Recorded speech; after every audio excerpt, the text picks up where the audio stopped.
All right, and one of the things that you tackle is the idea that, in fact, we have that we have lowered global poverty, and you basically argue that this is we've lowered the number, but not the actuality of poverty.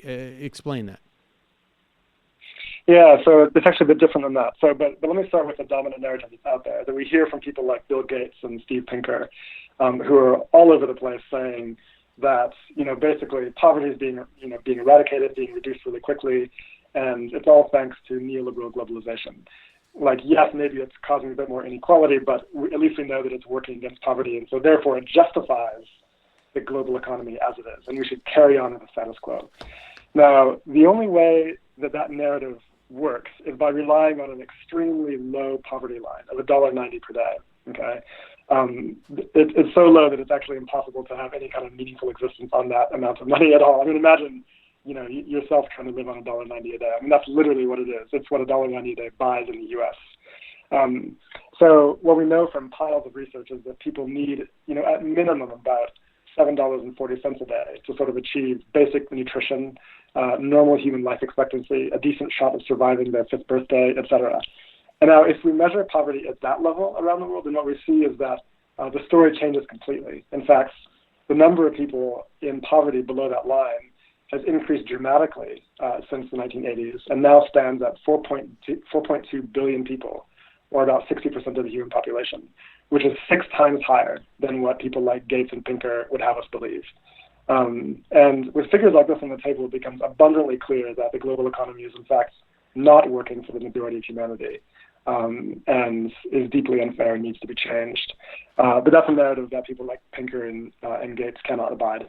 Sorry. So how is that the case? I mean, how is it that we don't hear more of this? I mean, how is it that what constitutes poverty is really is just simply an absurd figure to assess? Yeah, it's completely absurd. In fact, even the World Bank that produces the $1.90 a day line itself warns over and over that it is not adequate to inform policy, right? That we shouldn't really take it seriously for most countries in the world, maybe only for the very poorest. And yet we do, because it's powerful, and journalists keep repeating it because it tells such a powerful, happy story, a rosy narrative about what's happening to the economy. When in fact the reality is much darker. It's true that people's incomes have been increasing, but only by pennies, and not nearly enough to actually lift them out of poverty according to any meaningful definition. Okay.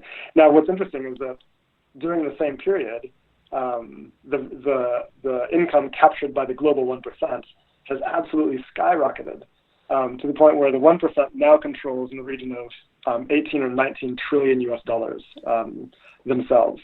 Now, even just 1/3 of that would be enough to end global poverty at a high poverty line forever, right? 1/3. And it would still leave the global 1% with nearly $200,000 on average in income per year, right? So effectively, all of the new income generated by global growth over the past few decades has been captured by the richest of the world.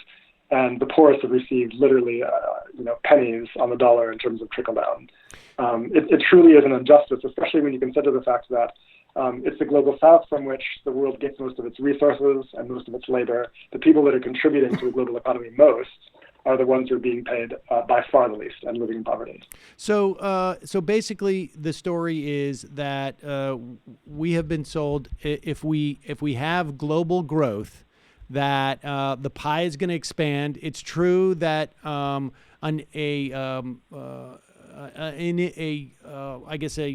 uneven amount will be distributed to those at the top, but those at the bottom will get stuff. And what they basically did was lowered the threshold enough so that every small penny that came in looked that much of a larger of a percentage of increase as to the bottom line. I mean, it's as if basically saying we want to raise the age of everybody in the country. And so what we're going to do is, we're going to let time go, and we're just going to measure kids' years in months. And so look at they're getting so much older, and we're going to keep That's basically right. we're going to measure adults years and years, and they're getting so much older, these kids, and they're really picking up the speed. And then we define being a teenager as being 36 months, and we have all these teenagers now because they enter teenage in year 3 or 4. I mean, that's just the way that's just an analogy for people to sort of just see the way that this income or wealth is distributed here. So, okay. So with this, what would be, and you have a significant portion of the book dedicated towards fixing this, but it seems to me that like one of the first things you would need to do is actually present the real numbers for people. I mean, to widely disseminate that. Yeah. But after that, what's next? Yeah, good question. So in the book, I go through a number of different policy proposals that are completely feasible and easy to implement if we just had the political will, which is basically the real problem. But one of the main things I point out here is the fact that right now the institutions that control the rules of the global economy, like the World Bank and the IMF, the International Monetary Fund, are deeply anti-democratic institutions where the U.S. holds veto power over all major decisions. And the Global South, which has 85% of the world's population, has less than 50% of the vote. And this is kind of a global apartheid at the very center of, macroeconomic institutions, which we would never accept if it was in any normal country. Okay, so the first step is to democratize the institutions that control the global economy to make sure that poor countries have a fair voice in them. On top of that, I think we need to start talking about what a global minimum wage would look like, right? I mean, if capitalism is globalized, then it stands to reason that we need to globalize this, the rules that protect people from it. And so I propose what a global minimum wage might look like. That would be pegged at 50% of each country's minimum income, median income.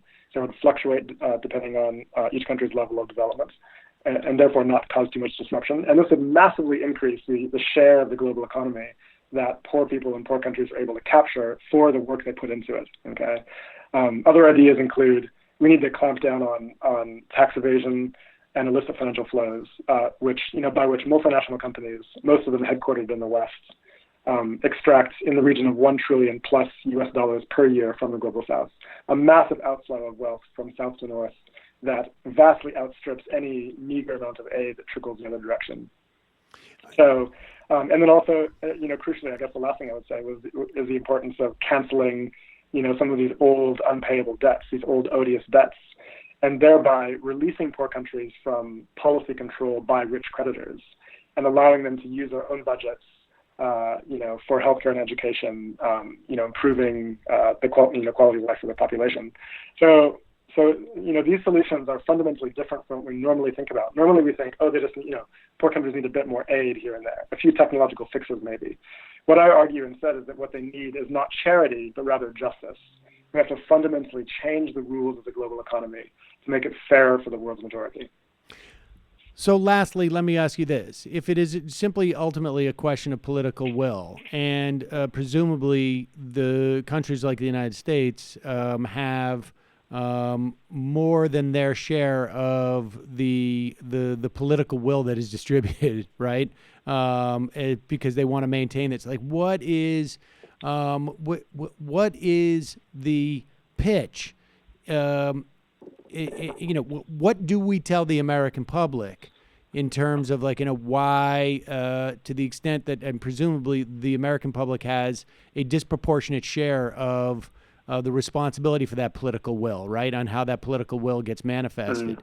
What do we tell the American public? Is it simply a case of this is justice, or is there a material argument to be made as well?